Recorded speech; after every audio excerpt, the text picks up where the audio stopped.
Ashley in Resident Evil 4. Quite a bizarre character, oftentimes deemed as helpless, and I have no idea why she was created in the game to be so helpless, but she is. But it's weird though, because for as helpless as she is, she's insanely strong. She pretty much has like 2 twin cannons for arms. You watch her punch open these doors. And beyond that, she's capable of breaking chains with her bare hands. Yes, if she needs to get through a door that's chained up, she can push her way through the door, shattering the chains with the sheer power of her arms. She's pretty much like one step down from Wesker's thrust punch. But I digress. Ashley's strength is not the topic of this video. Well, I guess in some ways, but today we're going to be talking about something really interesting that can happen to Ashley in particular when the game doesn't know what to do with her. So let's set the stage a bit. So rewind back to a video we put out just a little bit ago when the channel launched. It's a video where Leon gets down to the area where Ashley goes through her solo adventure. And when going through that section, when going through that as both Ashley and Leon, I was kind of messing around with some things, and that's when I discovered something interesting.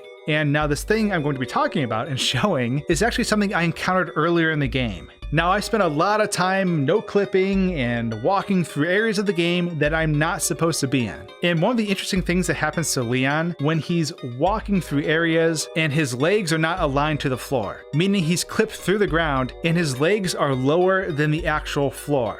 Well, what happens is the character model actually bunches up. His feet kind of go up to his butt and his legs are kind of going all over the place. This happens because of the rigging for the model, the IK handles or whatever they're called, which basically goes from the wrist to the shoulder, which makes it when an arm is moved on a model or a leg, it keeps that kind of, structure. We obviously cannot bend our elbows backwards. Well, I guess we can if we chose to, but it would hurt a lot. Anyways, this is used in games so that when a wrist is moved, the elbow and the arm follows, and it looks realistic. Now let's take the same concept of Leon glitching out and transition it over to Ashley. Because like I said earlier, when I was going through this dungeon, I discovered something really, really interesting. And it actually has to do with banishing Ashley to the void in a way that continually degrades her model. So if we take Ashley and displace her to areas of the map she's not supposed to be in, and not by a short distance, by a ton of distance, the environment of the game world starts to act against her.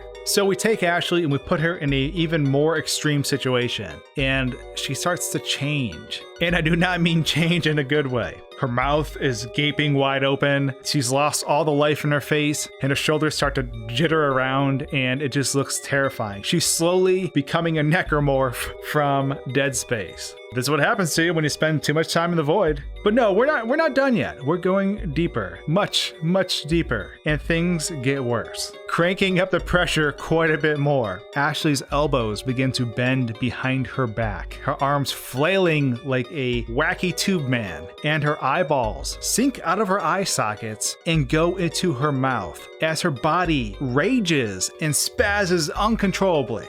By far the scariest thing in Resident Evil 4. Her arms are like super thin and bent and like clawed hands. Ugh, it's like the ice cream man from that movie Legion. Absolutely terrifying. And her legs have grown to be about 2 or 3 times the length they once were. It looks like she's literally on stilts at this point. We've just been approaching this from a static position, but we can make Ashley walk. She is our character after all, and we do have control over her movement. And the moving isn't any better. It's just as freaky. And honestly, I think it's even more scary because I can't imagine that walking towards me. But we are not done. We are far from done. This is science. We need to push it to its limits. So we go deeper, deeper into the great beyond.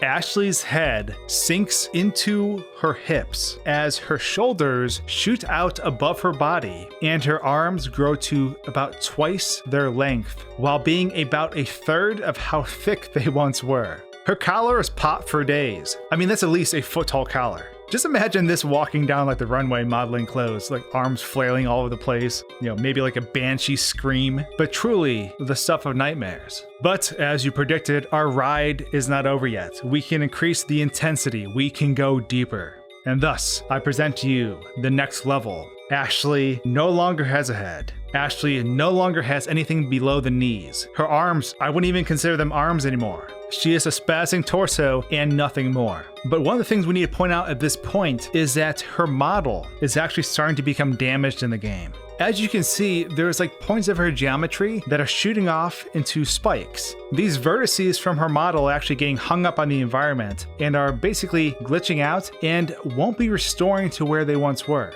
She's slowly becoming a porcupine over time. Going further, her rib cage structure collapses, her bones in her body evaporate. She becomes just a shirt on top of a pair of shorts, and her geometry is spiking all over the place. And this is truly the final frontier, because if we push Ashley beyond this limit, her model basically implodes on itself and she becomes nothingness. And if we continue to push it past this nothingness state, the game will actually just crash, completely just lock up on us, and that's game over. But at this point, we can do something kind of interesting. We can now restore Ashley back to the ground she knows, back to that dungeon area she's supposed to be completing. But when she goes back, things aren't correct, because she took permanent damage being in this situation, being underneath all this pressure. Her geometry on her outfit and her hair and everything else is stuck in this stretched out state. And even though we're back to a normal environment, it's not going to correct itself until we go through a loading zone or something. But in this room, she's going to be like this forever. Not even animations like climbing a ladder will fix this. Although I just realized it's really weird that she can go down ladders when the whole game she hasn't, and she's expected us to catch her, which is kind of weird, but I digress.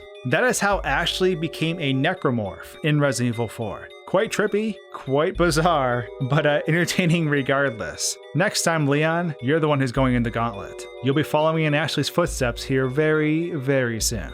But anyways, I hope you enjoyed this really strange science experiment, and we'll see you on HorrorScoped relatively soon. Cheers! Oh, if you haven't subscribed yet and you like this kind of content, do so, because I have so many different things I want to show you. So go ahead and subscribe now, hit the bell, and stay tuned.